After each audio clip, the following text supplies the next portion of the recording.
If you have friends that make you wrong for changing your life for the better, that's their issue. It's not yours. So this question from Alana is one that we get a lot. And it's all about friendships and when your life changes and your friendships change, how to deal with it. Alana is working on herself. She writes, as I leave the old me behind, I'm scared of the rejection I will face when I start making choices for the new me. For example, instead of going to happy hour to bitch and moan about problems and having retail therapy sessions, spending money I don't have, I'll choose to go to the gym or go home to spend time on my project to fulfill my dreams. How can I cope with losing friendships that the old me has?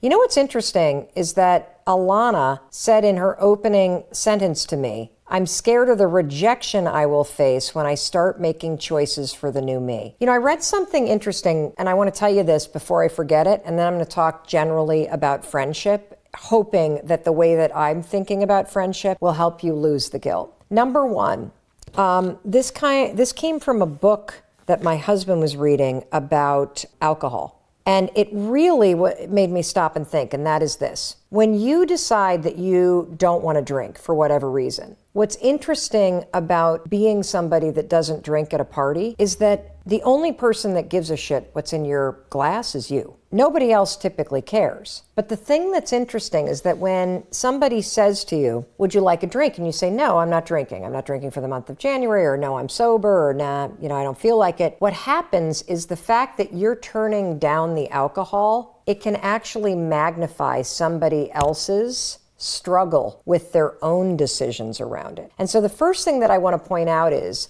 if you have friends that make you wrong for changing your life for the better, that's their issue. It's not yours.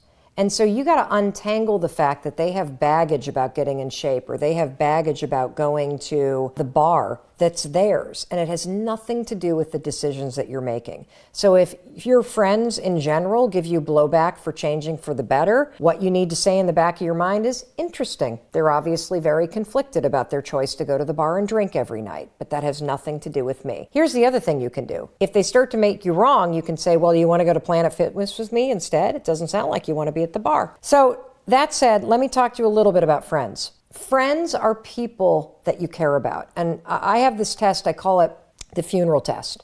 If somebody in your life were to die, ask yourself, would I go to their funeral? If the answer is yes, they're a friend of yours.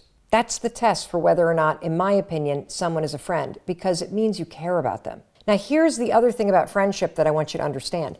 You can care about somebody and not like hanging out with them. And that's the situation that you're in right now. That you have plenty of friends that you care about. If they were to die, you would go to their funeral. If they needed you, you would be there. If you saw them, you'd be happy to see them, but you don't like to hang out with them. The other thing that I want you to think about is that, and that's okay, that's like a normal part of friendship. And the reason why that's a normal part of friendship is because one of the things that we know about life is that you're always going to be changing. In the old pattern and the old chapter, you had certain patterns, right? In the old chapter of your life, you would go to the bar and drink. You would go to the store and spend money you didn't have.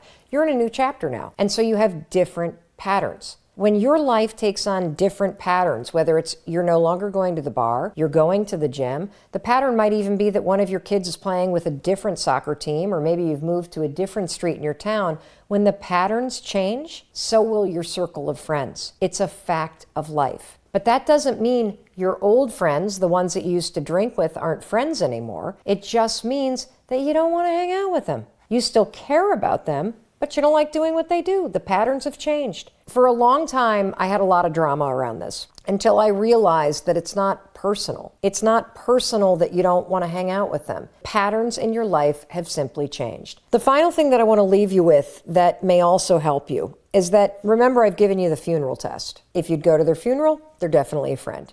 It means you care about them, but you might not like hanging out with them that much, and that's cool. That's normal. The other thing that I want you to think about when it comes to friendships is you can typically put friends into 3 buckets. You got friends for a reason, you got friends for a season, and you have friends for a lifetime. And one of the interesting things that I know about my own life is that as the patterns of my life change. So do the friends that I hang out with more frequently. And I also believe that as you change and the patterns in your life change, people show up in your life for a reason. The right people will show up when you start going to the gym. The right people that you need for the pattern that you're in right now will start showing up when you're working on your project instead of shopping. And it's exactly the kind of people that you need. They're there for a reason. And the friends of yours that are friends of yours for a lifetime, I bet you don't hang out with them that much at all anyway. But I bet they're the first person that you call when you need to talk to somebody about somebody important. Those are the friends for a lifetime. And those folks that are still sitting at the bar and love to blow money that they don't have, those were friends for a season.